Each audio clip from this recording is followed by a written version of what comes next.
Hello and welcome back. I'm so glad you're here and joining me for the Every Bit Counts challenge. I've been participating this month with this little helper. Have you been helping me, Rosalie, in the kitchen? Yes, you have. Thank you. And we have been preserving a little bit every day for the month of August, along with Jessica with Three Rivers Homestead, and a bunch of other folks who have been joining in. It's been so much fun. And I'm just going to show you what we've done this week. And we're gonna have a happy day. Good morning! I am so excited because today I am making beef stew. I had stuff cooking the last time. I canned beef broth. It's got just some carrots and onions in there. And then I had 2 jars that didn't seal that I stuck in the refrigerator. So I plan on adding it to this pot. Now this pot only holds 8 quarts and I'm hoping to load 7 quarts into my canner. Hopefully it'll be enough room for it to bubble a little bit and get hot enough to boil, but not boil over. I don't know, like rolling the dice, feeling a little risky today. But that's what I'm doing. So anyway, I'm gonna do that. And we've got my nephew here today, which is so exciting. The kids are really excited to be able to play with him. And we decided we're gonna do hot dogs over the fire. I'm gonna go ahead and can up some hot dog chili. I hope to get that done this evening, but if not, I'll at least make the hot dog chili for us for tonight and then can the rest either tomorrow or Monday. So come on. This little girl can't decide if she wants mama lovins more or cantaloupe more. We'll see. You know it's some good bone broth when it just like jiggles. I'm just gonna dump the rest of this in here and then get some things going for the hot dog chili and cut this girl up some cantaloupe because she does want cantaloupe. I decided last minute that I'd like to get some beef stew seasoning in there, so I found this recipe on Rachel Cooks, and I'm gonna go ahead and just make up a little batch of it here in a jar and then divvy it out amongst the canning jars. I omitted the flour since I'll be canning with it, but I did everything else. Does it not look like sand art? It's so beautiful. So you're supposed to put in half of the jars full of the solids and then cover that up with the hot liquids. So I thought I would go ahead and use this mesh strainer to try to grab the solids out of the pot with mixed results. Some of it kind of went everywhere. Then I had to get smart and get a spoon to kind of help it go where I wanted it to go. I was a little bit surprised to find that it didn't quite have as much solid in there as I thought I had. So whenever I go to heat this stew up later, I'm going to add some lentils to it because they are a quick cooking bean. Whenever I'm working with something greasy like a meat, a fat, I always make sure to wipe my rims, not with water, but with vinegar to help cut that fat so that we can make sure that it seals. And this one needs to be processed in a pressure canner for 75 minutes, and at our altitude it'll be at 12 pounds of pressure. I'm not allowed to see? It's your caterpillar. It's your caterpillar. What's happening? I said it's yours. It's my caterpillar? No, I said it's the family. It's the family's caterpillar. Is it okay in there? People to see it. Okay. The kids and my husband found this monarch caterpillar on a walk on some milkweed, and they've put it in here. It's lived here a while. It's eaten some leaves. It went into a J during the canning process, and we got to witness the miracle of it making its chrysalis. It is the most awesome thing. If you've never seen it before, just hunt for some milkweed around this time of year. For us, it's about August. We usually find some, and you can watch this. Time to take these jars out. Just a reminder, be so careful with that steam. Steam burns really hurt, and they take a long time to heal and can leave you with scars. Let's see how the soup looks. We've got 7 jars. Here they are coming out of the canner. I just know they're going to be so good this winter. You know, you put in the work now and you thank yourself later. I don't know who needs to hear this, but you can thaw your meat in an Instant Pot. I have 3 pounds of ground beef sitting on a trivet. Add in a little bit of water. Set it at 20 minutes per pound of meat and go. I found a recipe online for West Virginia hot dog chili, and the fella who makes it says that he cans it, so we're going with it. It looks okay. The only thing questionable in the ingredients maybe is ketchup, because maybe it has some thickeners or something in there that you're not supposed to have in a canner, but I'm not even sure I have enough ketchup anyway to pull it off, so we're just going to add extra tomato sauce if that's the case. I have here some homemade stuff that I'm gonna add to it, and we're just gonna go ahead and heat up our meat in here, and you cook it down a lot, you add some spices and things. I'll talk you through it. Come along, we're gonna have a good time, and it's gonna be good food. This recipe comes from farmbellrecipes.com. It's for hot dog chili, West Virginia style. And I am just gonna go ahead and add all these spices in the pot and the sauces and everything, and just let it simmer. Once the meat thaws from the Instant Pot, I'll throw that in, and then I will thaw the other 3 pounds. It is a low and slow kind of recipe. I had 3 pounds of meat thawing in this pressure cooker. I'm gonna add it to the stuff in the pot here with all the seasonings. Maybe not the prettiest to look at, but it does the job, and I'm gonna use my little mix and chop thing to break it all up in there. The chili is done. We're all happy to be having it on our hot dogs outside around our campfire, and when I'm done with dinner here, I'll go ahead and can the rest up. We need a pergola here. I say it every time we are here at this time of the evening.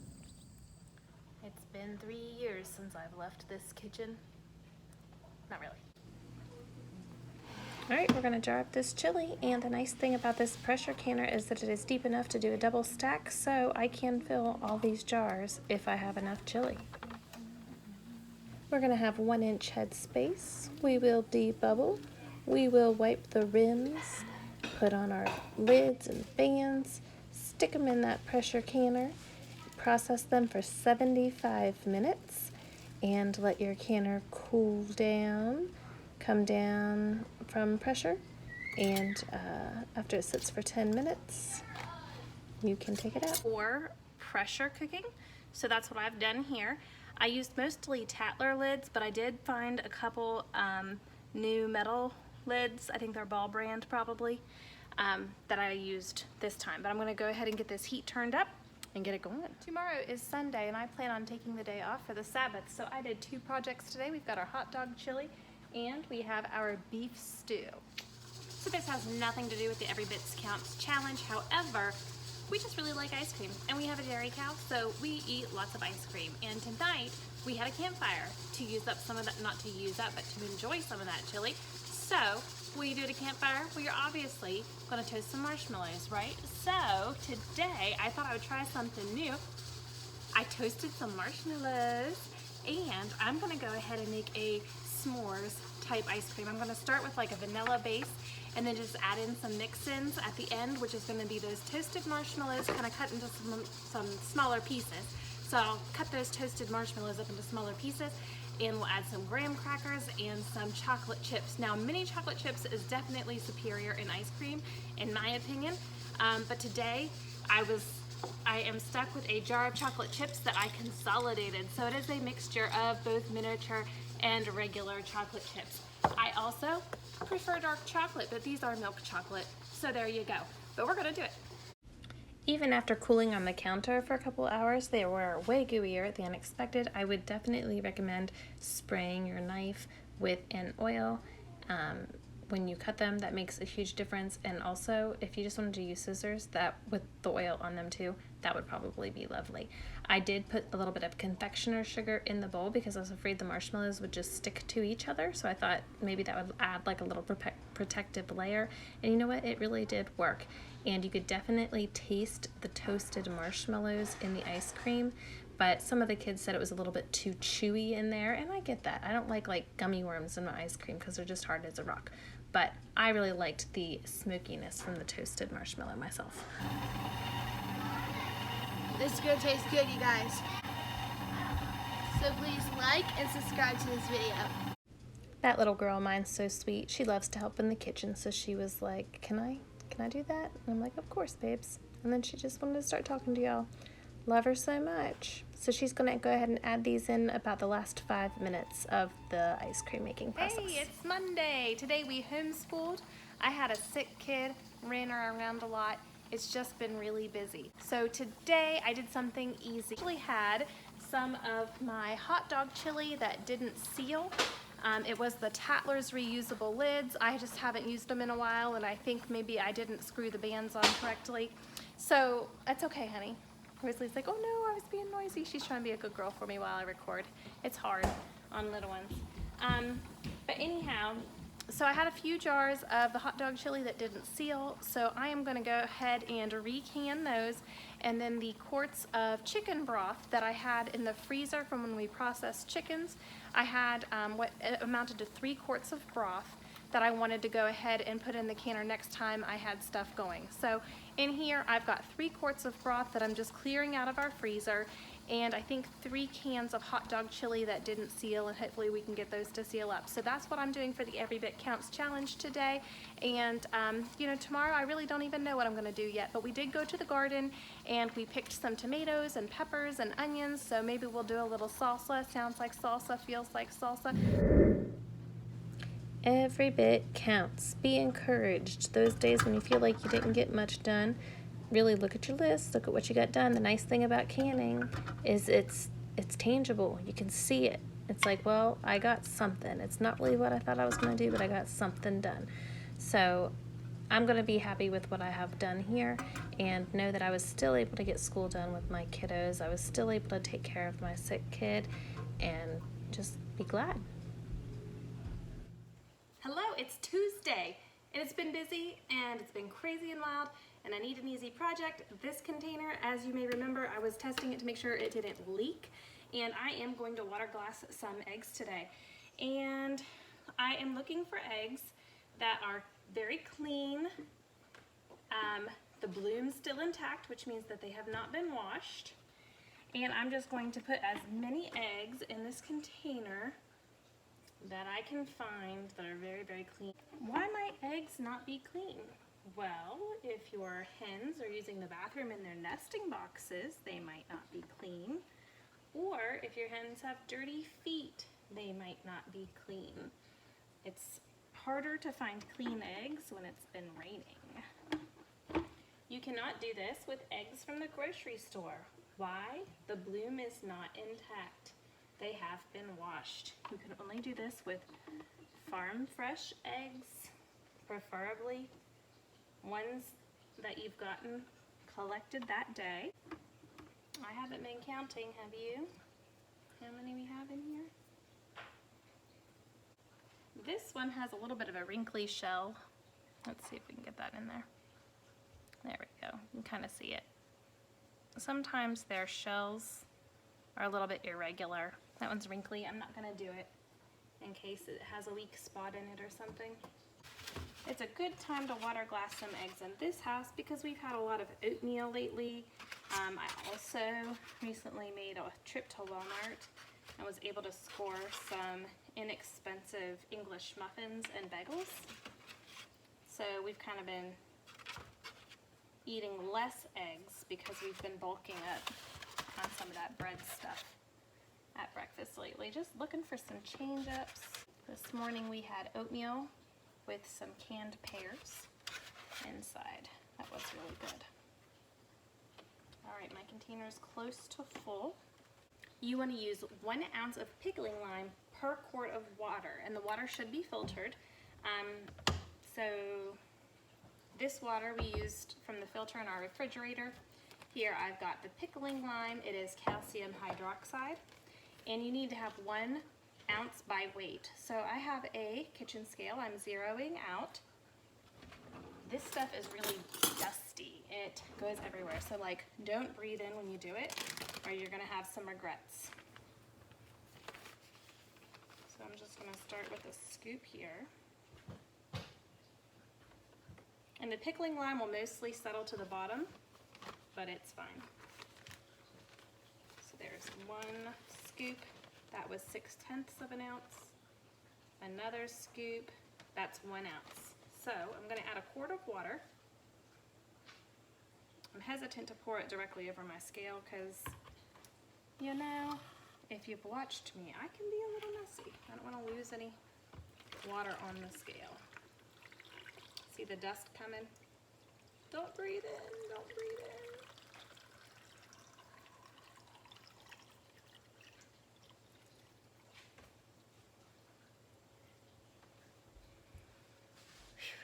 All right, clearing that up. Now, the water did not completely cover my eggs. You can see that there's a little bit above that egg there, 2 eggs actually.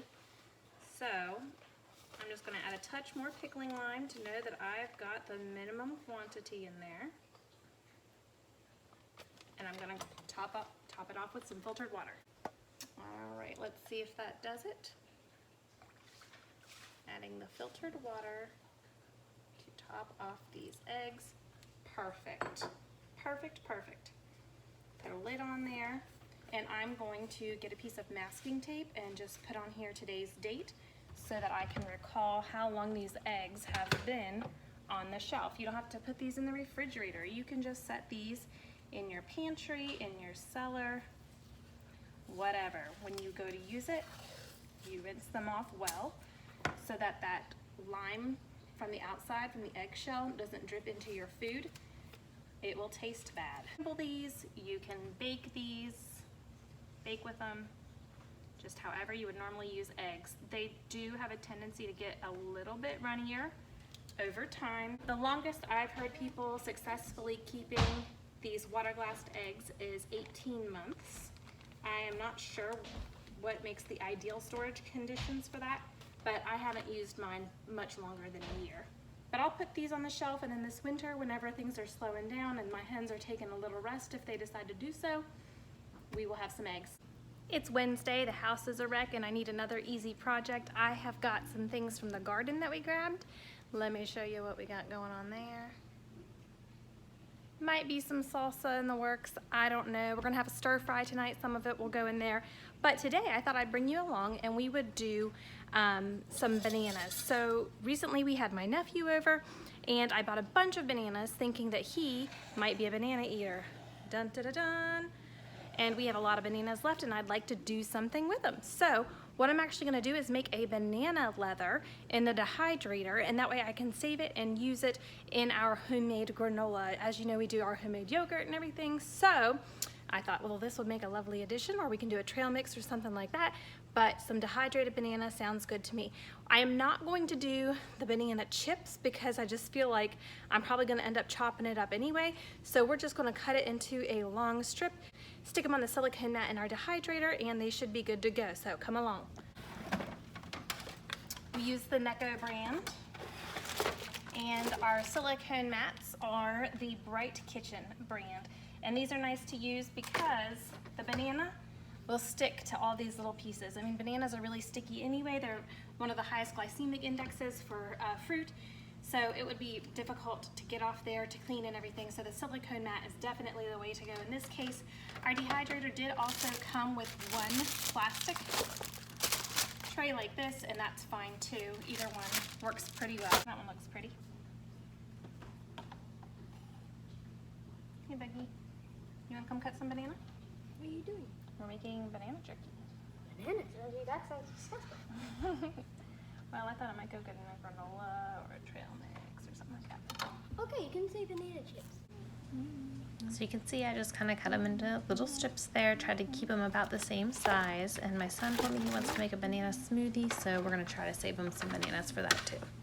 I've filled up 1, 2, 3, 4 trays, and we'll go ahead and put those in the Dehydrator on our fruit setting, and it conveniently tells me what temperature that is. Let's see, fruits and vegetables are at 135 degrees.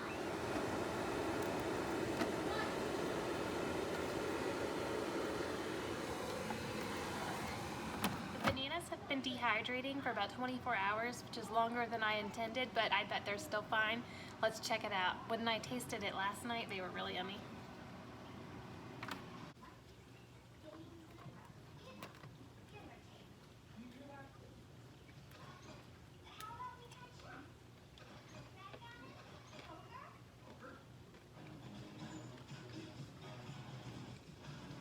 They're very sweet, definitely dry enough, wonderful banana flavor. I think I can use this, I can chop it up and put it in oatmeal over the winter, or we can add it to our granola mix. I don't know, maybe even experiment in putting it in some ice cream, chopping it up and stirring it into some ice cream. That could be good with some chocolate chips. I have a really big sweet tooth, can't help it. But it's really good.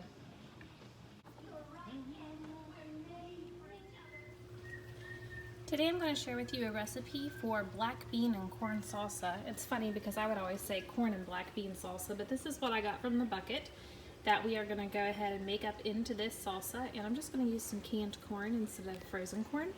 And I've got some jalapenos in the freezer from last year that I may use, I may not use. I can't decide because I'm just not sure my kids will eat it if I have too many jalapenos in. But maybe a little bit to give it some interest. Okay, so to make this corn and black bean salsa, what we're going to do is we're going to take our clean, washed tomatoes, score them with an X, dunk them in there till the skin starts to peel, and then plunge them into this ice bath so that you can slip the skin off. And then you're going to go ahead and dice that up. I'm going to put that in a separate bowl. This recipe calls for 8 cups of tomatoes. Paste tomatoes are better than, the slicing tomatoes for salsa, but it's what we have.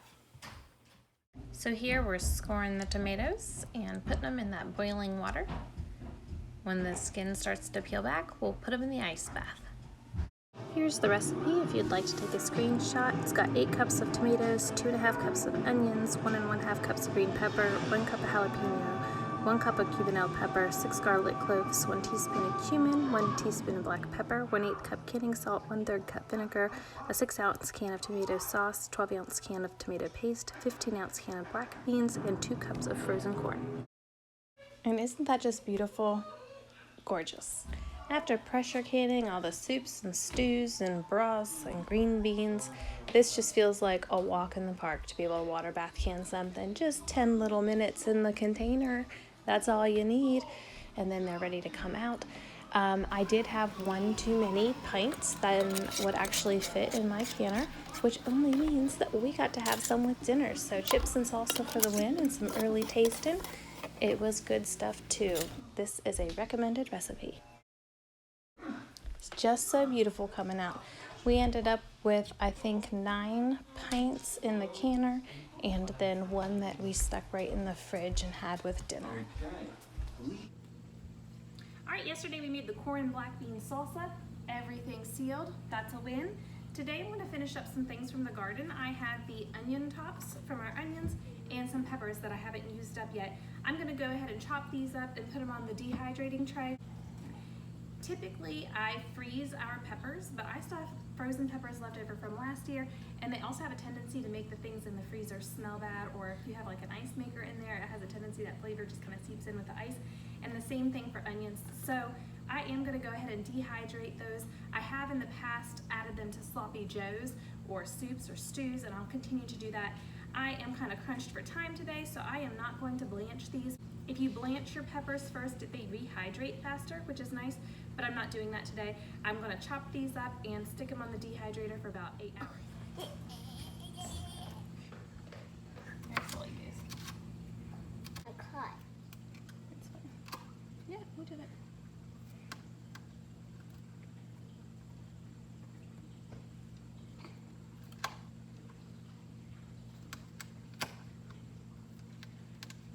There you go. How about my mama cook?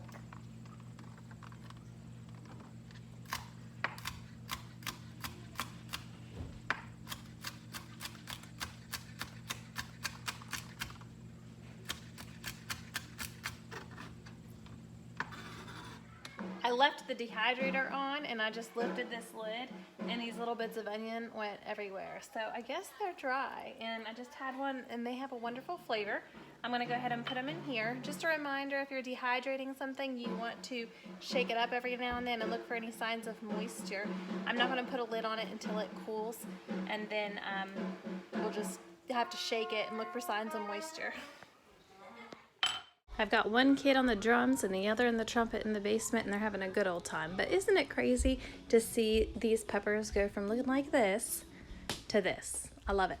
This is going to save me freezer space. The things in my freezer aren't going to taste like peppers. I'm not going to be running the freezer for like a whole year, just storing the peppers. It's a good deal. All right, thank you for sticking around. I appreciate it. Yay! If you liked it, give us a thumbs up. If you want to see more, please subscribe. There's a bunch of tomatoes down in the garden. We'll see what happens with those next week. I'm thinking some more salsa, but a different kind of salsa. But we shall see. Yeah. Say bye. Bye. Bye.